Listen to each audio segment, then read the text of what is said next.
It is just not okay that a person can be at PNC Park and watch the home team and see with their eyes that the home team is performing extremely well on that particular day and not allow themselves to believe it, much less express it afterward. Good morning to you. Good Thursday morning. I'm Dejan Kovacevic of DK Pittsburgh Sports. This is Daily Shot of Pirates. It comes your way bright and early every weekday if you're into football and or hockey. I also offer daily shots of Steelers and Penguins, where you found this. Pirates 6, Cubs 2. The matinee finale of that 2-game set yesterday before a few dozen people, I guess. The official attendance was 9,000 something. It couldn't have been more than 5 in terms of turnstiles. And that's just the second game. There's nothing that most teams can do about that. And in Pittsburgh, it's going to be a greater struggle than in the majority of places. So no one was there. In essence, you can say no one was there.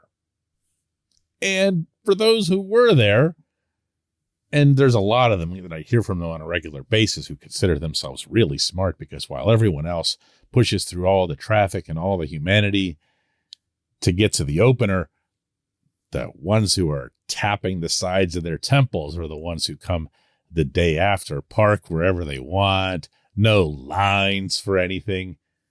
And they're all, I'm sure, wondering, where was this yesterday? You know, where was this when everyone could have seen it and appreciated it and maybe even blown it up into a bigger deal than what it would have been, which is just another game out of 162. But if you were among the hardy few at the ballpark, or if you were watching on TV or your computer monitor or your phone, and you saw this team excel defensively, and that is not too strong of a term in this instance, excel, you'd still leave the ballpark going, yeah, do I say anything about this to anybody? You know, is it okay? They're just going to laugh at me. But the Pirates looked really, really good yesterday. They hit a little bit too, you know. Ben Gamble with the 3-run bomb.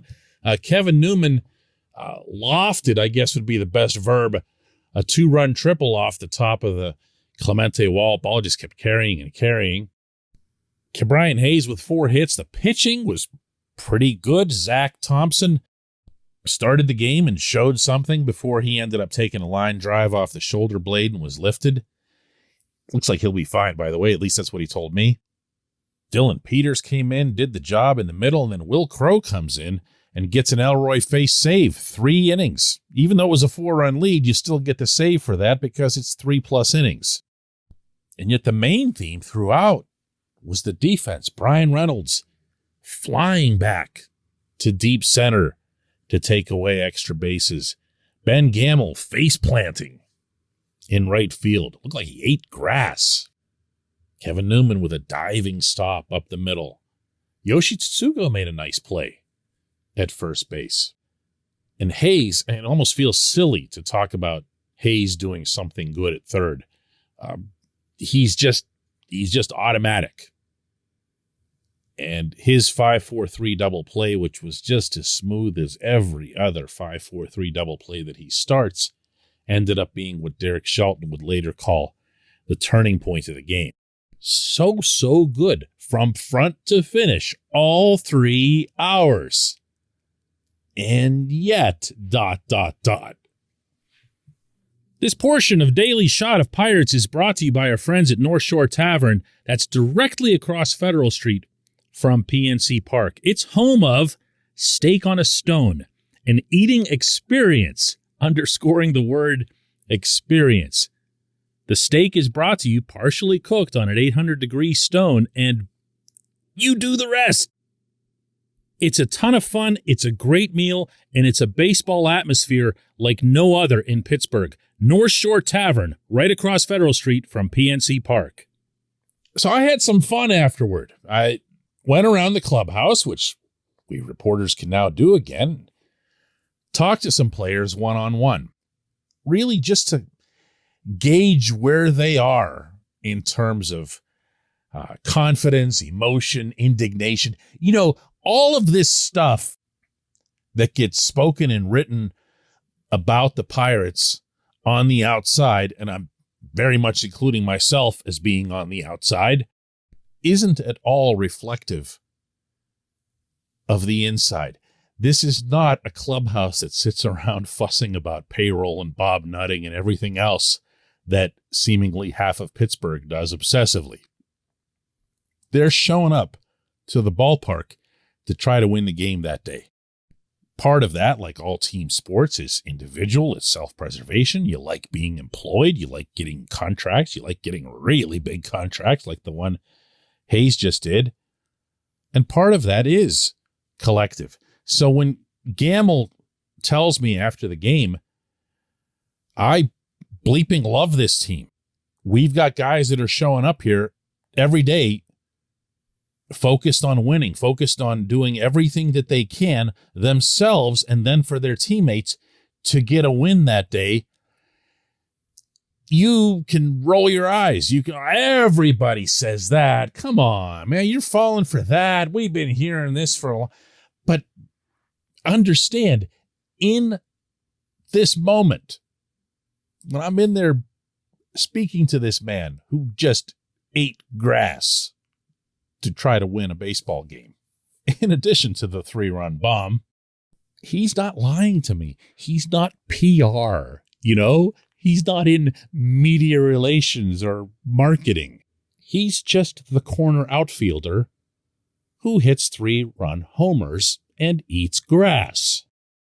And given the state of his uniform, as I was speaking with him, it's highly plausible that he's telling the truth and that he believes what he's speaking. Sure, you're going to look around and see some guys that are fringy and journeymen, and there's more of them than you'd want in there.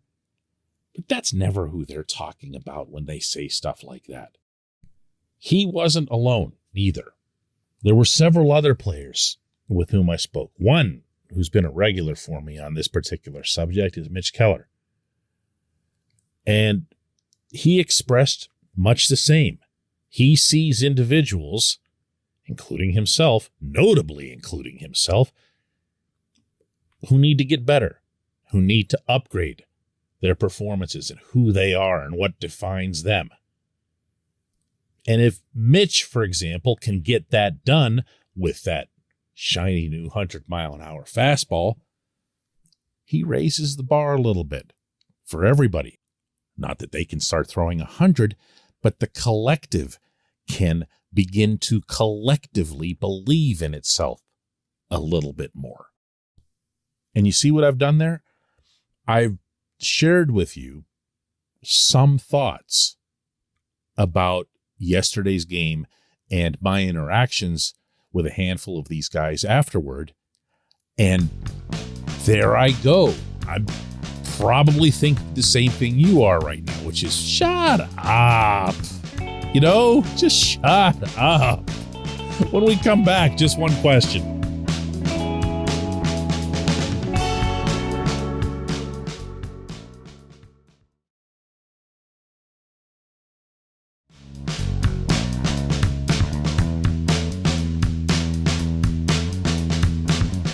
Welcome back. Time for J1Q. Today's comes from Shua, who asks, the Wednesday J1Q got me interested to look up the Pirates' stats last season. Surprisingly, they had the 11th most plate appearances with runners in scoring position in all of Major League Baseball, but the 6th worst amount of runs scored in those situations, thanks to the worst batting average by far, .220, which was the worst by 12 points.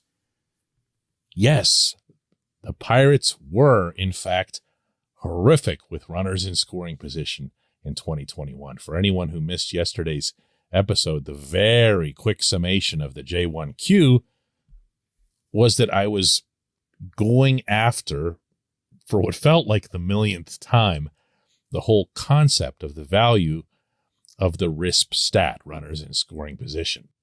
That and the concept of clutch get blown grossly out of proportion, and that's because that's how a lot of us, myself included when I was younger, saw baseball and discussed baseball.